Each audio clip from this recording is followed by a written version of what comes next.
कृष्णाय वासुदेवाय हरये परमात्मने प्रणतक्लेशनाशाय गोविन्दाय नमो नमः। नारायणाय नमोस्तुते सद्गुरुदेवाय नमोस्तुते।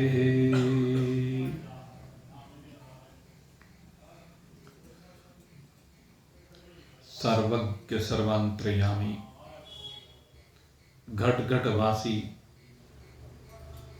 परमात्मा देव की असीम महान महती कृपा के प्रणाम स्वरूप आप सभी के सानिध्य में, आप सभी के सहयोग से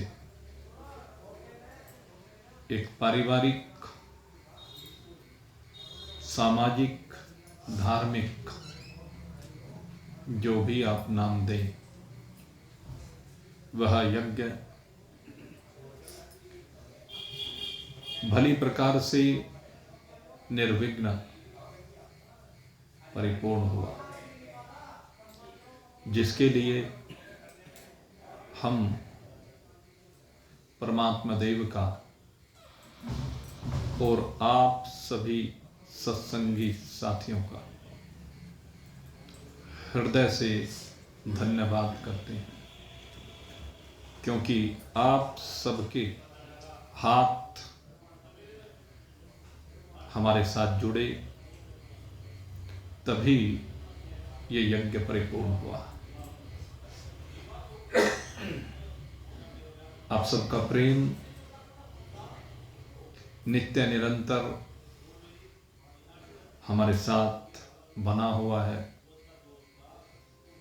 और इस प्रेम के बल पर ही, चाहे वह पारिवारिक कार्य हों, सांसारिक कार्य हों, सामाजिक कार्य हों, धार्मिक कार्य हो, अथवा हमारी अपने स्वरूप बोध की आध्यात्मिक यात्रा हो, वह सब हमारी साथ साथ आगे बढ़ती जा रही है। और इस आध्यात्मिक यात्रा में हमें आश्रय मिला है भगवान श्री कृष्ण का। भगवान श्री कृष्ण के आश्रय में एक लंबे समय से हम श्रीमद् भगवद गीता, जो भगवान की अमृतमय वाणी से प्रवाहित हुई है, उस अमृत गंगा में नित्य निरंतर स्नान करके हम शरीर की सीमाओं से बाहर होते जा रहे हैं, और शरीर की सीमाओं से बाहर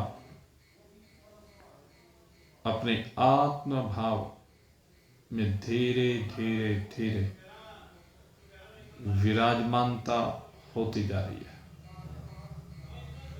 और इस विराजमानता के साथ ही समग्र शोक और मोह से सदा सदा के लिए छुट्टी होती जा रही है, क्योंकि ये यात्रा शरीर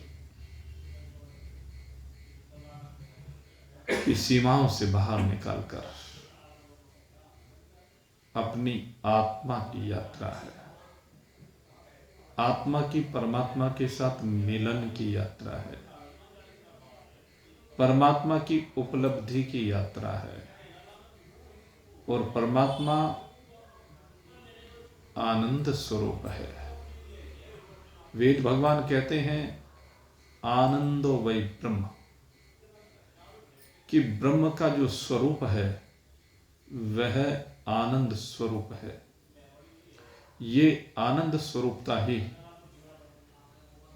सदा सबकी एकमात्र चाहत का विषय रही है।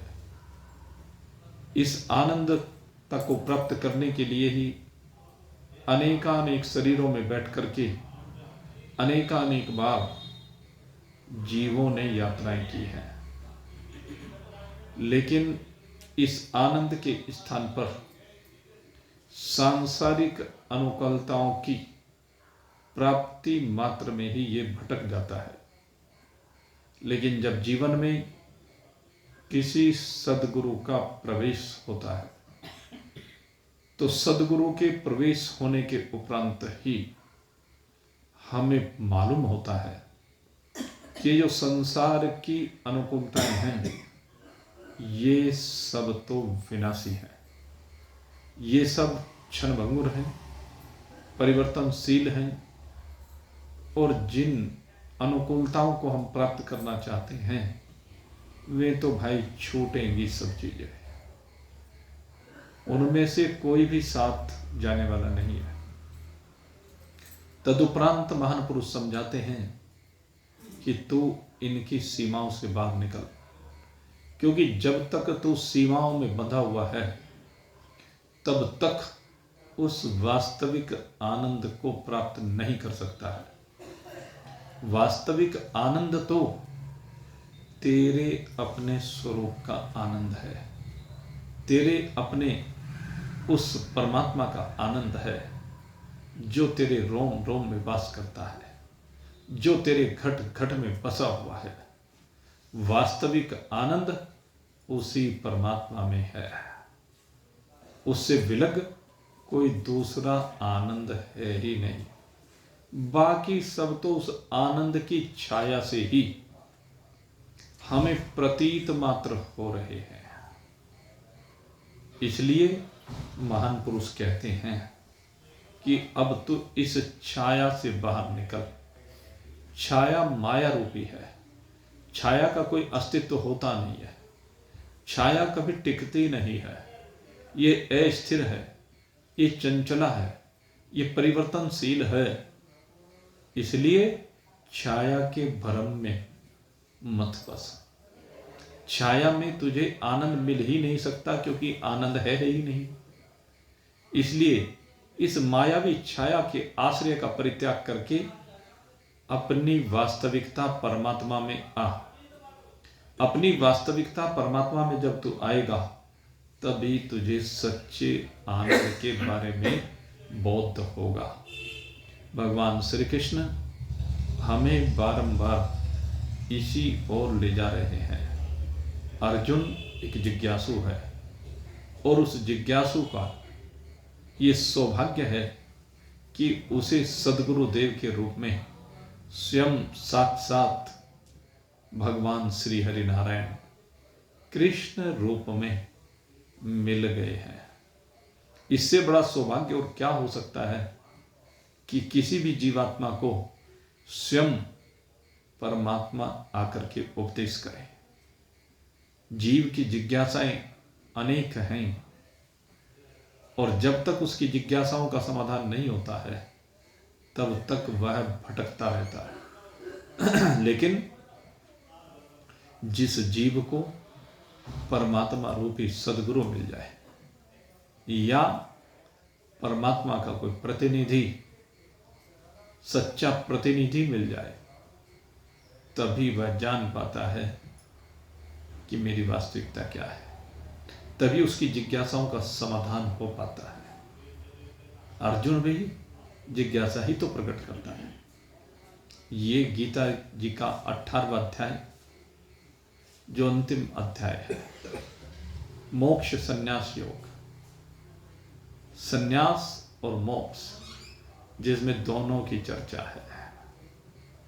अर्जुन का पहला प्रश्न यहां पर संन्यास से ही जुड़ा हुआ है और ये संन्यास ही उसे परमात्मा तक पहुंचाता है।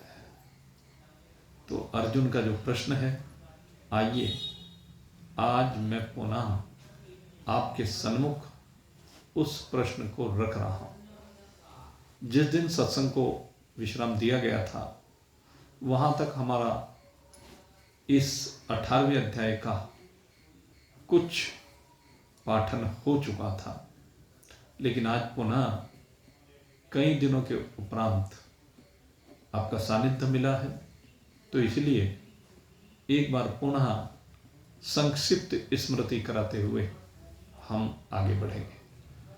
सबसे पहले आप जानते हैं, भगवान श्री कृष्ण से अर्जुन ने अपनी जिज्ञासा को प्रकट किया।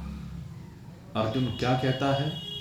अर्जुन उवाच संन्यासस्य महाभावो तत्त्वमिच्छामि वेदितुं त्यागश्च च हृषिकेश पृथक् केशिनीसूदन। हे प्रभु, हे केशिनीसूदन, हे महाभावो, हे प्रभु, मैं दो चीजों को लेकर के अभी संकित हूं। दो विषय, उनको पृथक पृथक मैं समझना चाहता हूं। मैं ठीक प्रकार से यह समझ नहीं पाया हूं कि सन्यास क्या है और त्याग क्या है। ये दोनों एक ही हैं या दोनों पृथक पृथक हैं? अर्जुन के मन में ये भाव है, क्योंकि भगवान ने अब जब जो भी उपदेश किया है उसमें उसके संशय की ठीक से निवृत्ति नहीं हो पाई।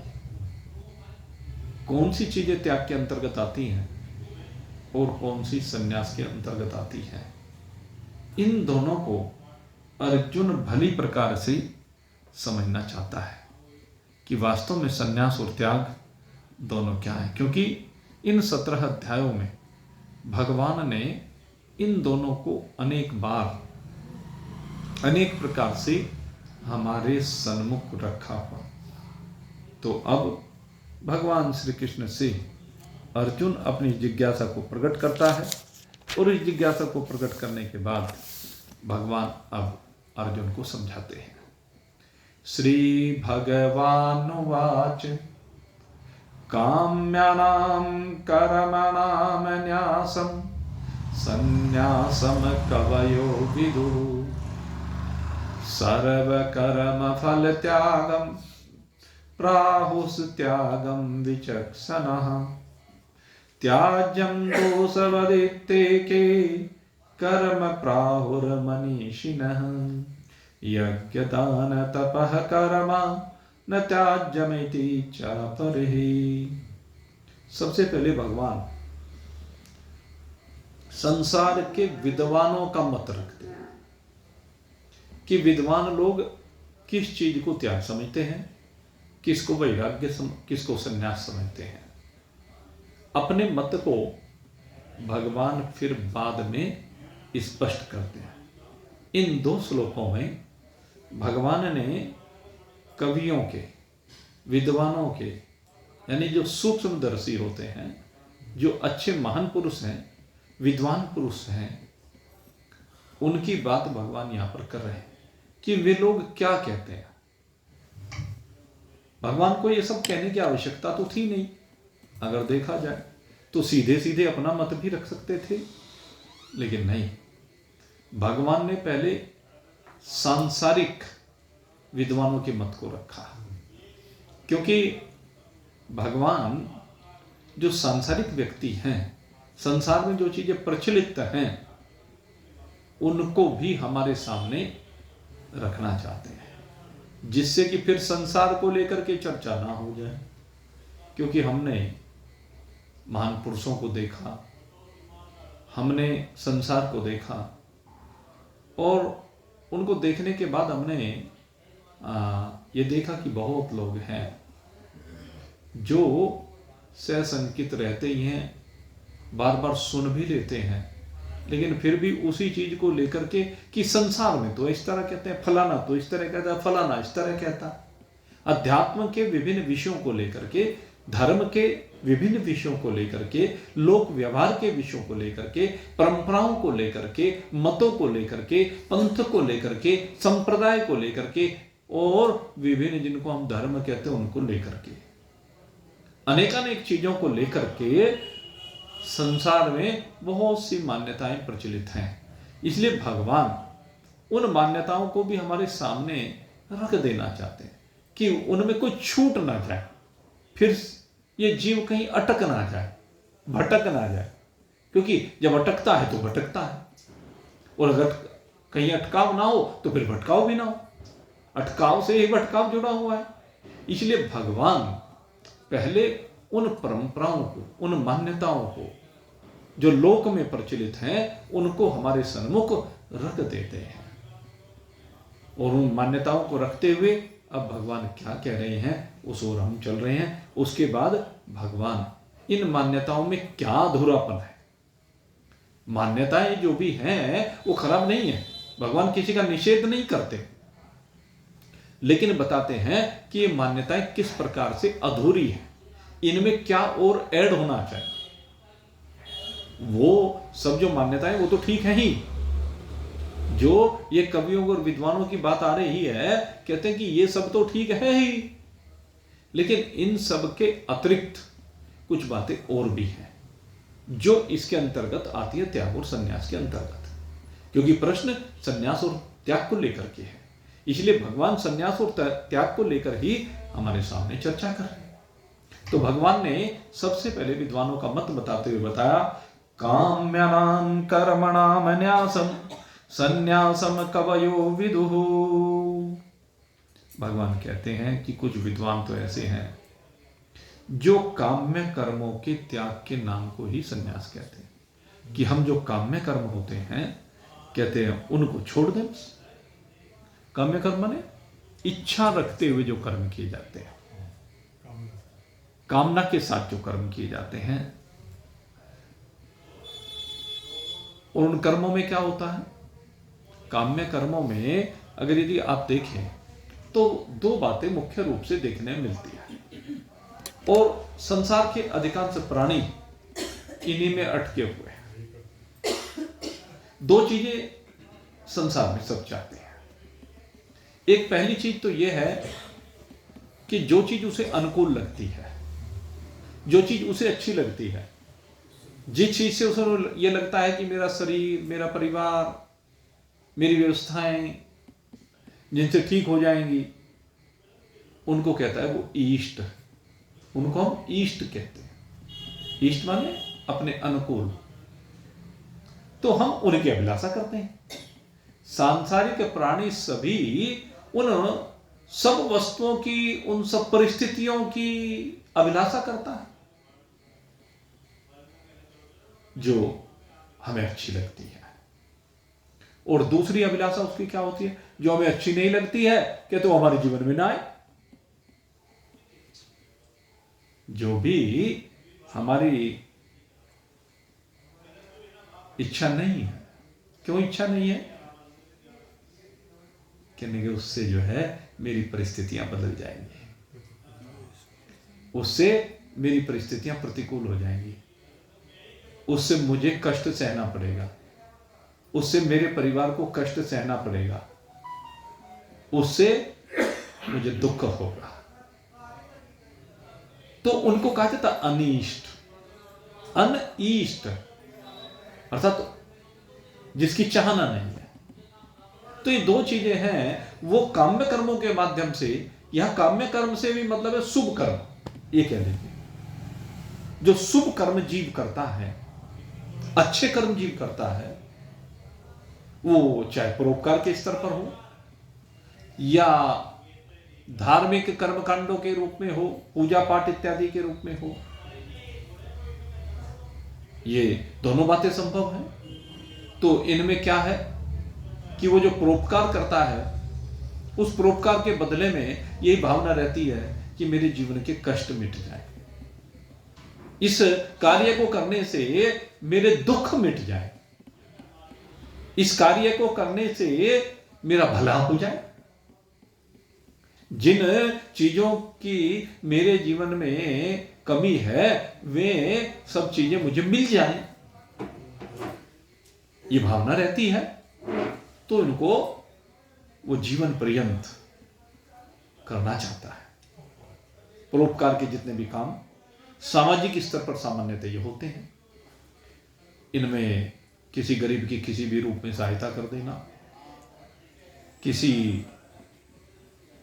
भूखे को भोजन करा देना, वस्त्र दिला देना, दवाई दिलवा देना, जल का प्रबंध कर देना, इत्यादि इत्यादि बहुत सी बातें हैं जो परोपकार के अंतर्गत आती है। इनमें हमारी वो धार्मिकता नहीं है, इन कर्मों को धार्मिकता में शामिल नहीं किया गया। धार्मिकता में हम उन कर्मों को शामिल करते हैं सामान्यतः जिनमें भगवान का नाम जुड़ता है, देवी देवताओं के नाम जुड़ते हैं। अब आप परोपकार कर रहे हैं तो परोपकार करने में किसी गरीब की सहायता कर रहे हैं, उसमें भगवान का नाम, यद्यपि बहुत से लोग इस परोपकार को भी धार्मिक कार्यों में शामिल कर लेते हैं, कोई बुराई नहीं, लेकिन वास्तव में परोपकार एक सामाजिक कार्य है। और दूसरे नंबर पर ईश्वरीय बात आती है, ईश्वरीय पूजा पाठ की बात आती है, किसी निमित्त से किसी मंत्र के पाठ की बात आती है, किसी अनुष्ठान की बात आती है। बहुत सी बातें ऐसी आती हैं जो हमारे धार्मिक अनुष्ठान अनेक अनेक रूप में हम करते भी हैं, होते हुए देखते भी हैं, तो उन सबके पीछे एक ही भावना होती है कि मेरा फलाना काम सिद्ध हो जाए। उसमें हम कौन से काम की बात करें, ये तो कोई निश्चित तो है नहीं, बहुत से काम है। किसी को पुत्र की कामना है, किसी को धन की कामना है, किसी को मकान की कामना है, किसी को सम्मान की कामना है। आप देखिए जो राजनेता लोग जब किसी भी गतिविधि में राजनीतिक भाग लेते हैं, उनके अंदर धार्मिकता कुछ नहीं होती, लेकिन फिर भी वो चुनाव लड़ने से पहले सबके मन में एक भाव होता है कि मैं एक ऐसा अनुष्ठान करूं, वो देवी है ना बगुलामुखी, कि बगुलामुखी देवी की उपासना कर लूं, उसके मंत्र पाठ करवा लूं, जिससे मुझे विजय मिल जाए, कि बगुलामुखी माता प्रसन्न हो जाए। तो ये भी धार्मिकता में आता है। तो सबकी अपनी अपनी कामनाएं होती हैं। तो यहां पर अब भगवान कह रहे हैं कि कुछ लोग कहते हैं कि इन कामनाओं का जो त्याग कर देता है, परोपकार के माध्यम से कुछ अपना भला करने की बात या धार्मिक अनुष्ठान के माध्यम से अपना भले करने की जो बात होती है, वो काम्य कर्म कहलाते हैं, इच्छा रखते हुए कर्म कहलाते हैं, सकाम कर्म कहलाते हैं। इनको अनेकानेक नाम दिए गए हैं। तो भगवान कहते हैं कि काम्य नाम कर्मणाम न्यासः संन्यासम कवयो विदु। बहुत से विद्वान अगर यदि कोई इन काम्य कर्मों का त्याग कर देता है, करता तो है, लेकिन मैं कामनाओं का त्याग कर देता है। दो बातें हैं, एक तो स्वरूप से त्याग कर देना, ये भी तो है ना कि हमने तो काम ही छोड़ दिया। वो तो ज्यादातर लोग छोटे ही बैठे हैं, ज्यादातर लोग छोड़े तो बैठे हैं। परोपकार करने वाले हैं कितने लोग? इस संसार में स्वार्थी लोग ही ज्यादा हैं। परोपकार करने वाले तो गिनती के लोग हैं, सत्संगी लोग होते हैं जो परोपकार करते हैं। आम आदमी थोड़ा ना परोपकार करता है, आम आदमी परोपकार के नजदीक भी नहीं जाता, आम आदमी तो सोचता भी नहीं परोपकार के बारे में। लेकिन सत्संगी हर समय परोपकार के लिए अपने जीवन को जीता है। लेकिन दोनों में एक चीज और है कि अगर यदि आम व्यक्ति कभी कोई परोपकार करने की बात सोचता है तो किसी कारण से सोचता है, दुख से दुखी होकर के तब सोचता है। उसके अंदर नहीं, उसके अंदर तो सिर्फ एक बात है कि ये कर दूंगा तो भाई मेरा फलाना दुख दूर हो जाएगा। लेकिन सत्संगी व्यक्ति स्वतः ही करता है। सत्संगी व्यक्ति के मन में यह भाव नहीं होता कि मेरा दुख दूर हो, बल्कि सत्संगी व्यक्ति चाहता है कि मैं, जो मेरे सामने दुखी व्यक्ति है, इसका दुख दूर हो जाए। उसकी भावना ये होती है, अपने दुख की बात नहीं करता है। ये दोनों में अंतर है, इसीलिए वो परोपकार के कार्य करता रहता है। ऐसी बहुत सी जगह हमने देखी हैं, कौन परोपकार कर रहा है ये मालूम ही नहीं होता, किसने परोपकार किया ये मालूम ही नहीं होता। काम हो गया, दुख दूर हो गए। जैसे वो एक कथा मेरे आज फिर स्मरण हो आई। एक सेठ जी की कथा आती है। हमारे जो साकेतवासी त्रिलोचन भगत जी उस कथा को सुनाया करते थे कि भाई एक शहर में दो मित्र रहा करते थे। व्यापारी थे दोनों, अच्छे व्यापारी थे, मोटा व्यापार था। और एक दिन की बात है, दोनों बैठे हुए थे एक दूसरे के पास, जैसे वे बैठ ही जाते हैं। तो दोनों व्यापारी बैठे हुए थे। वो जो एक व्यापारी जिसके यहां बैठे हुए थे उसका कपड़े का थोक का काम करता था। तो जो कपड़े का थोक का काम था उसका, उस के यहां एक ग्राहक आया। और वो जो ग्राहक आया वो बेचारा वो लगाया करता था फेरी। उन सेठ जी से कुछ कपड़ा आकर के ले जाता, बहुत भला था वो आकर के उसके पास जितना पैसा होता वो सेठ जी को कहता, सेठ जी इतने रुपए हैं और इन रुपयों का कपड़ा दे दो। क्या दे दो ये भी नहीं कहता। इतना भोला था, सज्जन था। और सेठ जी उसे जो भी अच्छा सा माल होता उतने रुपए का वो माल दे देते हैं। पुराना ग्राहक था, कभी उधार नहीं किया। तो खैर आज भी वो आया और सेठ जी से कहने लगे, सेठ जी मेरे पास ये 1000 रुपए हैं, इन 1000 रुपयों का कपड़ा दे दीजिए। सेठ जी ने 1000 रुपए का कपड़ा उसको दे दिया, चला गया। अब वो चला गया तो उसके बाद वो जो व्यापारी उसके पास बैठा हुआ था उसने कहा, भाई तुम इसको जानते हो? कहना हाँ भाई जानता हूँ, मेरा ग्राहक है, बहुत भला है बेचारा। नहीं, इसके परिवार के बारे में भी कुछ जानते हो क्या? नहीं, इसके परिवार के बारे में तुम्हें कुछ नहीं जानता। कहने बेचारा बहुत गरीब आदमी है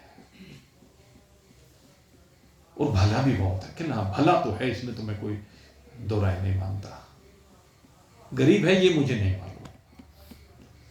कहने मैं बता रहा हूं ये बेचारा बहुत गरीब है और इसकी बेटी अब विवाह के योग्य हो गई है। कहने अच्छा। कहने पर इसके पास, उसने मित्र ने कहा कि इसके पास बेचारे के पैसा नहीं है, इसलिए इसकी बेटी का विवाह नहीं हो पा रहा है। और तेरे पास तो अच्छी सामर्थ्य है, तू एक काम कर, इसकी बेटी का विवाह करा दे। सेठ जी ने कुछ नहीं कहा, मौन रहे। वो मित्र समझ गया कि भाई सेठ होना अलग बात है, सामर्थ्य होना अलग बात है, लेकिन कुछ करना वो अलग बात है। फिर उसने कुछ नहीं कहा, वो चला गया अपना। होते होते कुछ समय बीता। एक दिन वो ग्राहक फिर से सेठ जी के पास आया और सेठ जी से कहा, सेठ जी ये 1000 रुपए हैं, इनका कपड़ा दे दो।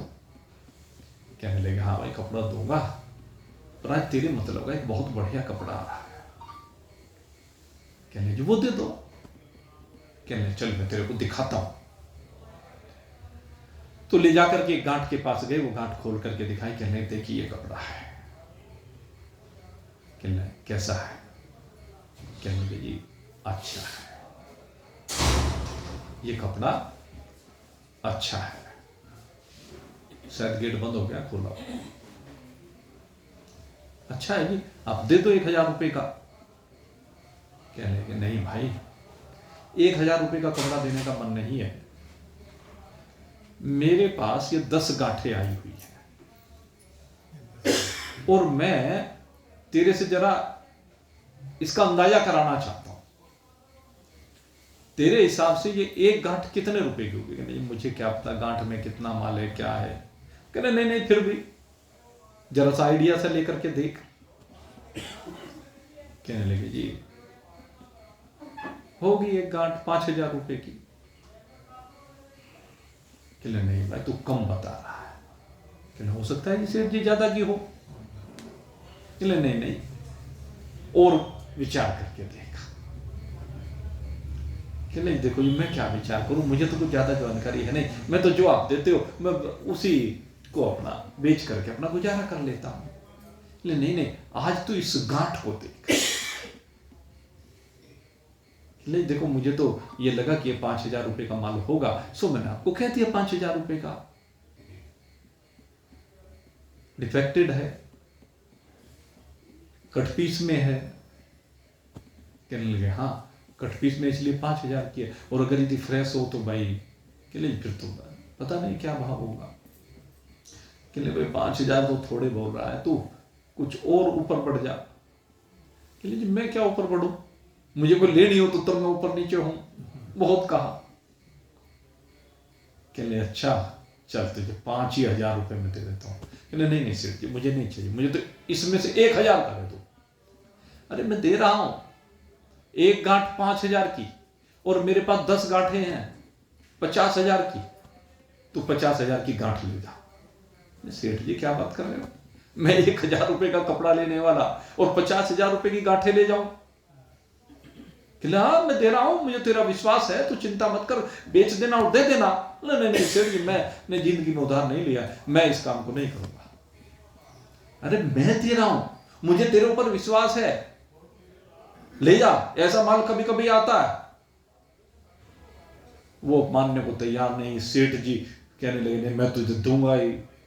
और आखिर होते होते 40,000 रुपए में कहने ले 4,000 रुपए में पूरी गांठ और सारी गांठ जो दे देता हूं। 40,000 रुपए में सारी गांठ क्या तेरे घर भिजवा। अब 40,000 रुपए में सारी गांठें भेज दी। अब वो सोचने लगा भाई चलो जैसी भगवान की इच्छा है, अब जल्दी से इसे बेचना चाहिए, जल्दी से बिकेगी तो सेठ जी के पैसे जाएंगे। अब उसने वो जो था गांठ खुली हुई थी उसका थान देखा तो ऊपर पहला थान जो है वो कट पीस का निकला। फिर दूसरा निकाला वो भी कट पीस का निकला, लेकिन उसके नीचे जैसे ही थान निकाला वो फ्रेश निकल आया। फिर चौथा थान देखा वो भी फ्रेश निकल आया। होते होते उसने पूरी गांठ देखी तो सारी गांठ फ्रेश, वो कट पीस की निकली नहीं। ऐसे ही फिर उसने दूसरी गांठ खोली, तीसरी गांठ खोली, देखे क्या सारा फ्रेश माल भरा हुआ। कहने नहीं मेरा ईमान मुझे ये आज्ञा नहीं देता। अरे ये गांठ तो 50,000 रुपए की है एक एक गांठ, जो सेठ जी ने मुझे 4,000 रुपए होगी। सेठ जी को कुछ मुकालता हो गया, भूल हो गई, दौड़ा दौड़ा गया सेठ जी के पास, हाँफ रहा था। क्या बात भाई हाँफ क्यों रहा है, ऐसी क्या बात हुई। सेठ जी सुनो सुनो। कहले देख भाई बात तेरी सब सुनूंगा पर माल वापस नहीं लूंगा। मैंने 50,000 का माल तुझे 40,000 में तय करके दिया, और सारी बात। अरे सेठ जी मेरी बात तो सुनो, बस देख के बाद में तुझे बता रहा हूं, सब सुन लूंगा तेरी पर ये नहीं मानूंगा। कहने लगे सेठ जी सुन तो लो, मानना ना मानना तो बात की बात है। ले बता अच्छा क्या बात है। कहले सेठ जी आपसे धोखा हो गया। क्या धोखा हो गया। कहने लगे आपने मुझे जो गांठें दी हैं वो कट पीस की दी हैं, 4,000 रुपए में जो गांठ दी है, लेकिन उसमें तो सारी गांठों में बस 2 ही थान कट पीस के थे, बाकी सारा फ्रेश माल था। कहले क्या मतलब। कहले उसमें सारा फ्रेश निकला। कहने लगे फ्रेश निकल आया तो तेरा भाग्य, ये तेरा भाग्य है अगर फ्रेश निकल आया। अगर माल में मुनाफा हो रहा है तो तेरा। कहले नहीं सेठ जी मुझे ऐसा मुनाफा नहीं चाहिए। कहने लगे सौदा करके लेके गया है तो ये तो तेरा भाग्य है, भगवान की इच्छा है, और मेरा तो भाई कट पीस में आ रहा था, मैंने तुझे कट पीस में दे दिया। अब सेठ जी को उसने बहुत मनाने का प्रयास किया क्योंकि धर्मात्मा था, लेकिन सेठ जी भी माने नहीं। कहने पे बनिए की तो जवान होती है, भले ही ये माल 5 लाख का हो और मैंने तुझे 40,000 में दे दिया, मुझे तो अपने 40 ही चाहिए, मुझे 5 लाख नहीं चाहिए। अगर 5 लाख बनते हैं तो तेरा भाग्य है। वो आखिर वापस आ गया और वापस आकर के फिर उस माल को बेचा। उस माल को बेचने से बहुत बड़ी आमदनी हुई। और उसी समय उसने उस पैसे से अपनी बेटी का धूमधाम के साथ विवाह किया। वो जो सेठ जी का, कपड़े वाले सेठ जी का मित्र था, उसे मालूम हुआ, कहने लगे बड़ी धूमधाम के साथ विवाह कर रहा है, इसके पास कहाँ से पैसा आ गया। वो उसके पास गया और पास में जाकर के कहा, भाई तेरे पास ये पैसा कहाँ से आया, तेरे पास तो खाने के लाने पड़े। कहने भगवान की कृपा है। कैसे कृपा होगी तेरे पास, तेरे ऊपर ये कृपा कैसे हुई। कहने लगे ऐसे ऐसे हुआ। आंखों में आंसू आ गए। कहने सेठ गजब है, तूने इसकी लड़की का विवाह भी कर दिया और इसको मालूम तक नहीं हो पाया। इसे कहते हैं परोपकार, कि पीछे, पर्दे के पीछे बैठ करके हम उसको सहयोग कर देते हैं। यही तो होता है परोपकार, यही होती है भावना। तो इस परोपकार की बात मैं कर रहा था। भगवान इस परोपकार की बात कर रहे हैं। आपके जितने भी परोपकार के कर्म हो वो दिखावे के लिए ना। मुझे आज के इस युग में बहुत क्या कहूँ, ऐसा शर्मनाक सा लगता है। कई बार हम देखते हैं लोग छोटे छोटे कार्य समाज में कर रहे हैं, 1000, 2000, 4000 रुपए का परोपकार का कार्य करते हैं, 10,000 का, 20,000 का के लिए, और ज़्यादा भी करते हैं, और इतने फोटो खिंचवाते हैं, इतने न जाने कहाँ कहाँ डालते हैं, दुनिया को दिखाते हैं कि मैं परोपकारी हूँ। मेरे मित्रों, ये प्रथा बंद होनी चाहिए।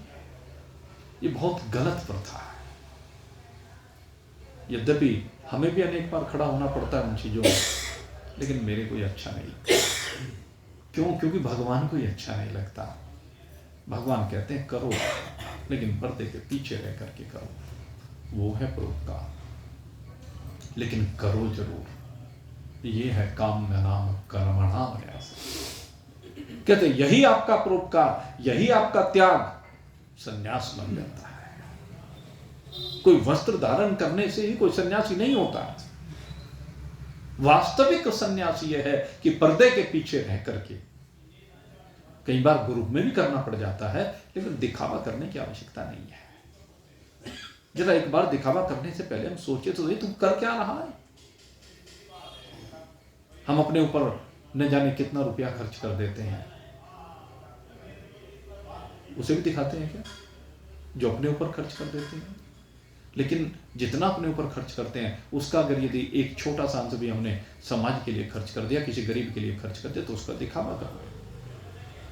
जब दिखावा कर रहे हैं तो ये काम्य कर्म है, और जब दिखावा नहीं कर रहे हैं तो ये निष्काम कर्म है, ये यज्ञ है, ये आपका संन्यास है।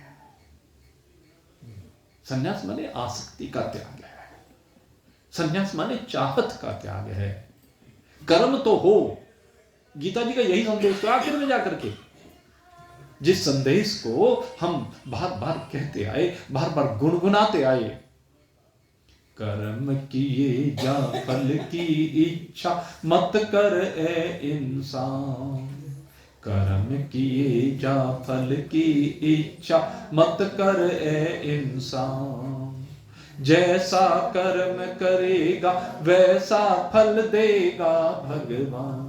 ये है गीता का ज्ञान, ये है नारद का ध्यान, ये है गीता का ज्ञान, ये है नारद का ध्यान।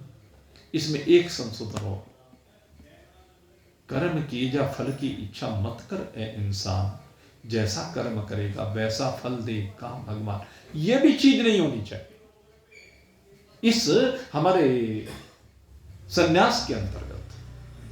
ये भी नहीं कि जैसा मैं करूंगा वैसा मुझे मिलेगा, इस भावना का भी त्याग होना चाहिए। कैसा ही मिले ना मिले,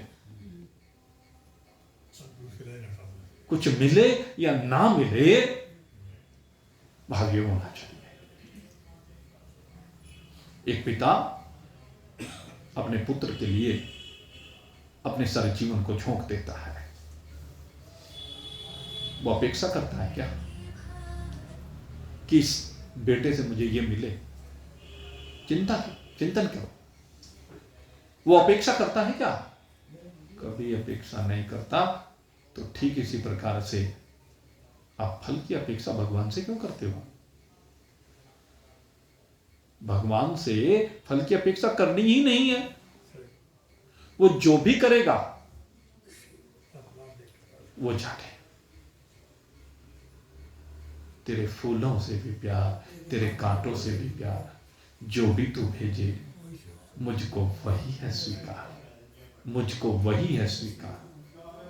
जो भी भेज दे वही स्वीकार है और वही फूल है, उसके लिए वही फूल होता है। मीरा के लिए विष का प्याला भेजा, लेकिन ये तो मीरा का प्रेम है गिरधर के प्रति कि वो विष का प्याला भी, विष का प्याला राणा जी ने भेजो, विष का प्याला राणा जी ने भेजो, दीजो मीरा पिला,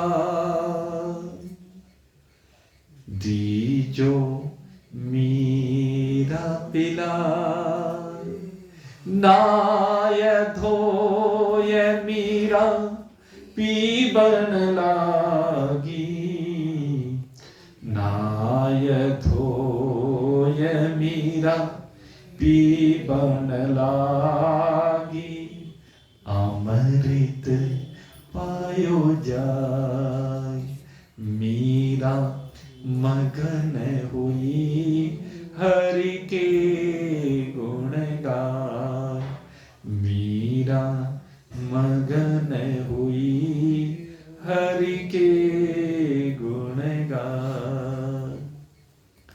तो मीरा तो मगन हो गई, उसे तो केवल हरि के गुण गाने हैं। विष का प्याला अमृत बने चाहे विष बने, विष ही रह जाए, मीरा के ऊपर कोई प्रभाव नहीं। आपका परोपकार का कार्य है, कुछ लाभ करे या हानि करे हमें इससे कुछ मतलब नहीं। जो भी लाभ या हानि परमात्मा भेजे, परमात्मा के उस प्रसाद को सहज रूप में ग्रहण करे। यही है मेरे मित्रों, परोपकार करना भूलना नहीं है। परोपकार तो होते ही रहना चाहिए, और जिस रूप में हो वो किसी को पता भी ना लग पाए, ऐसा परोपकार हो। और ऐसा परोपकार तो सत्संगी व्यक्ति होते हैं, जो महान पुरुषों के संग में रहते हैं, वो ही कर सकते हैं भाई।